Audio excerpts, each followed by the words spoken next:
আসসালামু আলাইকুম রহমতুল্লাহি ওয়া বারাকাতুহু। আল্লাহ তাআলার কাছে লাখো কোটি শুকরিয়া আদায় করি যে আমরা এখনও সবাই সুস্থ শরীরে আল্লাহর দরবারে শুকরিয়া আদায় করতে পারতেছি।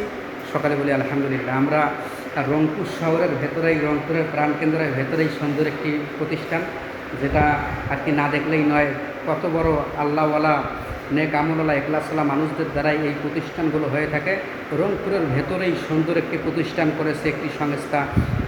সেই সংস্থার মাধ্যমে আমরা দেখতে পাচ্ছি যে কত সুন্দর জায়গা এবং কত সুন্দর মসজিদটি। এবং আমরা যদি আপনাদেরকে একটু লক্ষ্য করি এবং আপনারা যদি একটু দেখেন তাহলে ইনশাল্লাহ উপকৃত হবেন।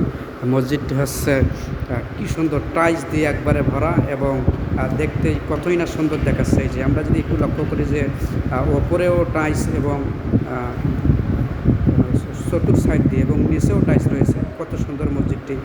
যারাই এই মসজিদটি দিয়েছেন আমরা তাদের সকলের পিতামাতা, আত্মীয় স্বজন, পাড়া প্রতিবেশী সকলের জন্য দোয়া করি।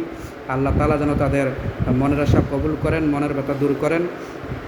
এবং আমরা আরও দোয়া করি যেন আল্লাহ তাআলা দাতা ভাইদের সকলের যেন মনের আশা কবুল করে এবং কিয়ামতের দিন, মুসিবতের দিন যেন আল্লাহ তাআলা তাদেরকে যা খেত দান করে। আমরা যদি একটু মসজিদের বাইরটা একটু দেখতে চাই তাহলে আমরা যদি একটু লক্ষ্য করি মসজিদের বাইরটা, কত সুন্দর একটি মসজিদ, যারা বাইরটা দেখলেই মনে হচ্ছে যেন প্রাণ ভরে যাচ্ছে। আল্লাহ তাআলা কাছে কত যে শুকরিয়া আদায় করি আমরা শেষ করতে পারবো না, যে আল্লাহ তাআলা আমাদেরকে সকলকে কত সুন্দর একটা মসজিদে নামাজ পড়ার সৌভাগ্য করে দিলেন।